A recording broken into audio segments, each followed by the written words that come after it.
tutti! In questo tutorial che mi è stato richiesto da una di voi ho realizzato questo cappello e l'ho chiamato Iris proprio perché l'ho creato con lo stesso filato che è il Donny Color nella versione acqua del boxy della maglia Iris.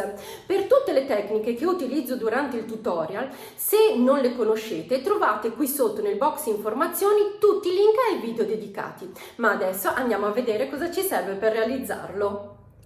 Per iniziare abbiamo bisogno del filato. Io ho scelto questo che è il Donny Color della Tessiland, è un cotone al 100% in una cake di 100 grammi che è pari circa 250 metri. Qui consiglia di lavorarlo con l'uncinetto del 3 o del 4, però chiaramente dipende dalla vostra mano. Io per il cappello solitamente utilizzo un uncinetto più piccolo di quello consigliato, però appunto come vi dicevo lì dipende da come lavorate e quindi lavorerò con l'uncinetto del 2,5. Poi vi servirà un ago da maglia, un marcatore a lucchetto, un paio di forbici e il metro da sarta. Ma adesso iniziamo con le spiegazioni. Per iniziare con il metro da sarta dobbiamo prendere la circonferenza della nostra testa. Nel mio caso sono 56 centimetri.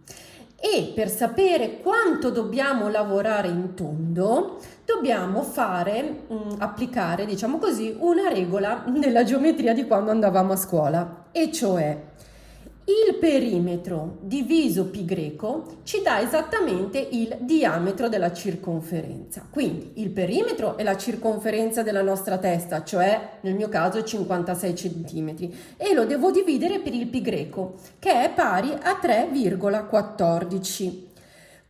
Il numero che mi risulta nel mio caso è 17, eccetera. Io prenderò in considerazione solo i numeri prima della virgola, quindi il 17. E quindi inizio a lavorare e devo arrivare a lavorare fino al diametro, una circonferenza che ha per diametro 17 cm. Chiaramente nella lavorazione non saremo magari precisissimi ed arriveremo a 17 cm, ma 17, qualche millimetro, e non fa niente, va bene così. Ma adesso vi faccio vedere come avviare il lavoro. Nel cerchio magico avvio 6 maglie basse. Chi non conosce questo avvio, lascio sia qui sopra che qui sotto nel box informazioni il link al video dedicato. Quindi creo una prima catenella che chiaramente non conta come maglia bassa e poi all'interno ne lavoro 6, quindi 1, 2, 3, 4, 5 e 6. Tiro il filo per chiudere il cerchio e poi vado nella prima maglia bassa che ho lavorato, mi inserisco e da qui inizio a lavorare a spirale. Quindi non chiuderemo tutti i giri, ma lavoreremo così a spirale, quindi diciamo all'infinito. Per questo ci serve il marcatore a lucchetto per segnare appunto la prima maglia bassa di ogni giro. Infatti qui entro appunto nella maglia bassa che avevo fatto all'inizio e creo la maglia bassa dell'inizio del giro, quindi metto il lucchetto per segnarla in maniera che così non mi sbaglio, so a che punto sono del lavoro, e adesso lavoro 2 maglie basse per ogni maglia sottostante, quindi una l'ho già creata, ritorno nella stessa maglia e ne lavoro un'altra. E anche qui, prossima maglia sottostante, lavoro 2 maglie, quindi aumento e alla fine del giro avrò 12 maglie basse. 11 e 12, e come vedete sono arrivata alla fine del mio giro perché qui c'è appunto la maglia marcata che è la prima del giro. Adesso tolgo il marcatore e nel prossimo giro lavoro una maglia normalmente, la marco perché è l'inizio del giro, Quindi nella prima maglia bassa lavoro una maglia bassa, nella seconda maglia bassa lavoro l'aumento, quindi 2 maglie basse, 1 e 2, e vado avanti così lavorando una maglia bassa sulla maglia bassa sottostante e 2 maglie basse nella prossima maglia sottostante. Arrivo così fino alla fine del giro. 17 e 18, e anche qui sono arrivata alla fine del giro, quindi tolgo il marcatore e nel prossimo giro lavoro 2 maglie basse e un aumento, quindi 1 la marco, prossima maglia bassa 2 e adesso c'è l'aumento, quindi in una maglia di base scusate, lavoro 2 maglie basse e vado avanti così fino alla fine del giro. 23 e 24, e anche questo giro l'ho finito e sono arrivata al marcatore. Nel prossimo giro lavorerò 3 maglie basse normalmente e un aumento, quindi l'aumento è formato da 2 maglie basse lavorate nella stessa catenella di base. Quindi andrò avanti così, per ogni giro lavorerò maglie basse e aumento, quindi nel primo abbiamo lavorato tutti aumenti, nel secondo una maglia bassa e un aumento, nel terzo 2 maglie basse e un aumento, poi 3 maglie basse e un aumento, poi 4 maglie basse e un aumento, poi 5 maglie basse e un aumento. Praticamente ad ogni giro aumenterò 6 maglie, infatti nel primo giro ne avevamo 6, nel secondo 12, nel terzo 18, nel quarto 24 e così via, e andrò avanti così fino a ottenere appunto una circonferenza che ha per diametro i 17 centimetri che abbiamo conteggiato, scusate, prima. Mi fermo qualche giro prima dei 17 centimetri e vi faccio vedere come lavoro questi ultimi giri.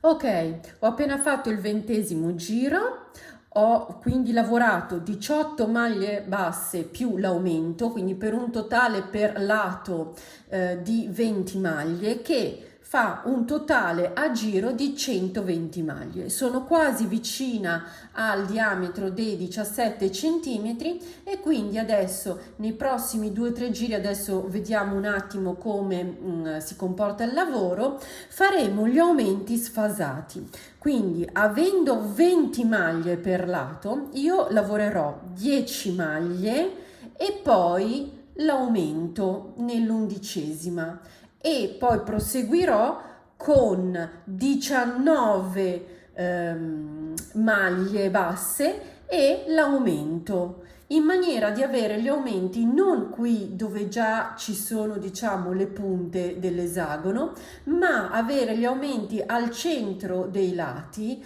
in modo da far sì che questo esagono diventi più un cerchio.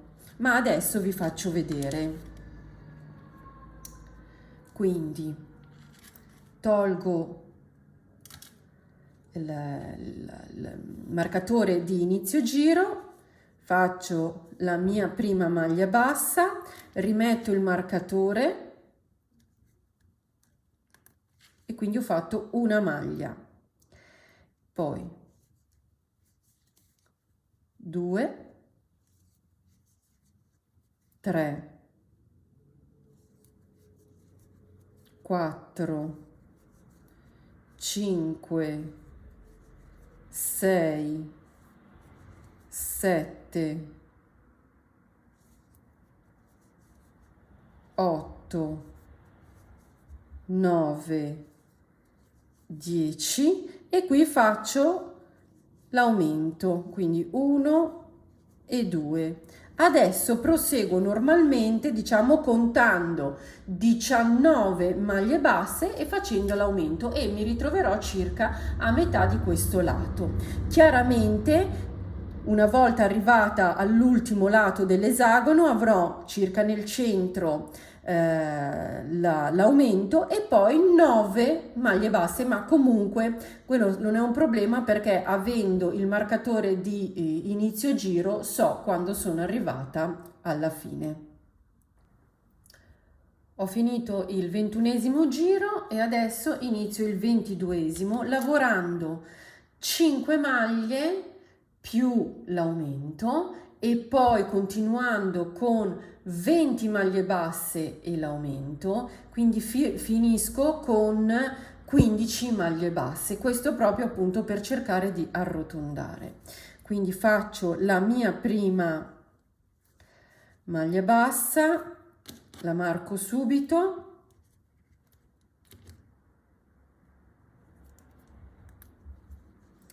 quindi 1, 2,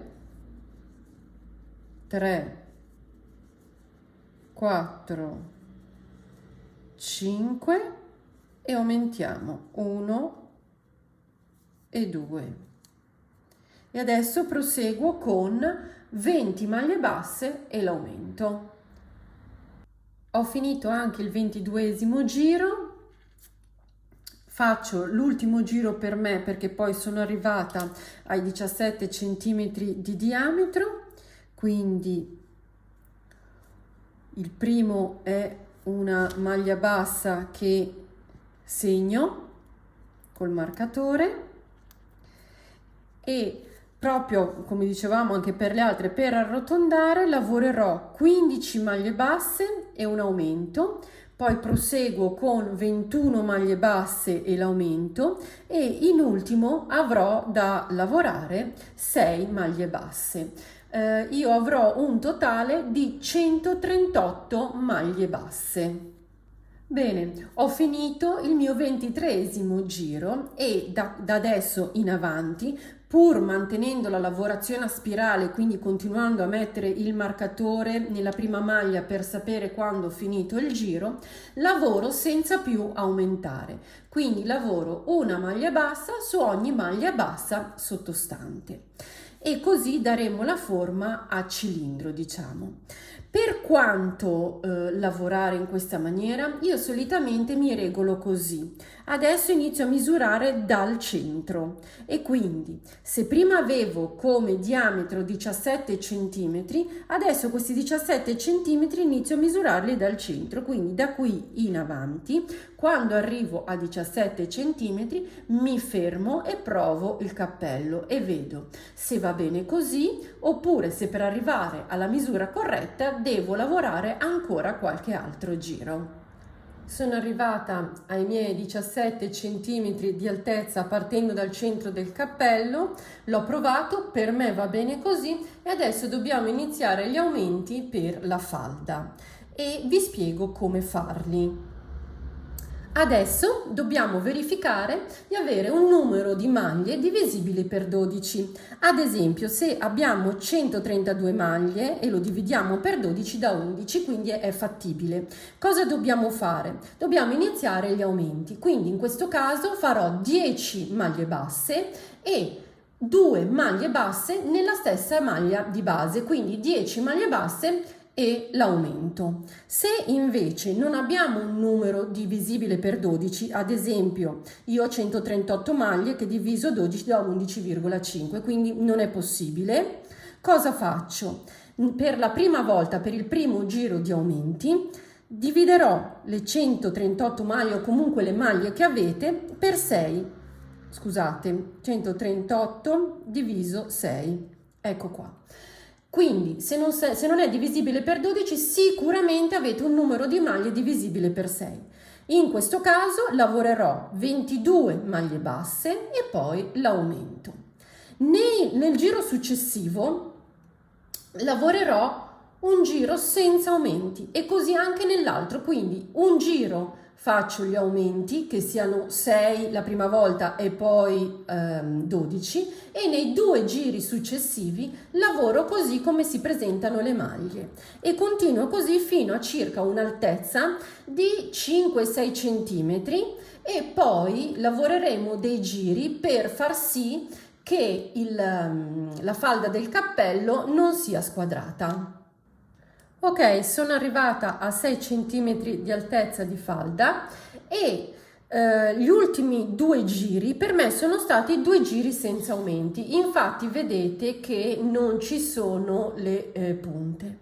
Comunque, indipendentemente da questo, io farò un altro e ultimo giro senza aumenti proprio per togliere anche questa leggera curva. Se invece voi siete arrivati ai 6 cm e l'ultimo giro o il penultimo è con gli aumenti, comunque è bene finire con 3 giri senza aumenti proprio per farlo bello rotondo. Adesso quindi inizio il mio ultimo giro senza aumenti, ma comunque marco la prima maglia, perché poi dovremo lavorare, vi farò comunque vedere, in maniera che non si veda questo scalino. Bene, sono arrivata al terzo giro, tolgo il marcatore di inizio giro e adesso faccio una maglia bassissima e ancora una maglia bassissima per, appunto, vedete, non avere lo scalino. Poi taglio il filo, nascondo appunto i fili, quello dell'inizio e quello della fine, tolgo anche questi marcatori che ormai non mi servono più ed il cappello è finito. Bene, come avete visto, realizzarlo è molto semplice. Io ho utilizzato circa 98 grammi di filato, quindi con una sola cake di Donny Color sono riuscita a realizzarlo. Per oggi è tutto, se questo video vi è piaciuto mettetemi un like e non dimenticate di iscrivervi cliccando qui sotto iscriviti e la campanella. Noi ci vediamo alla prossima, ciao!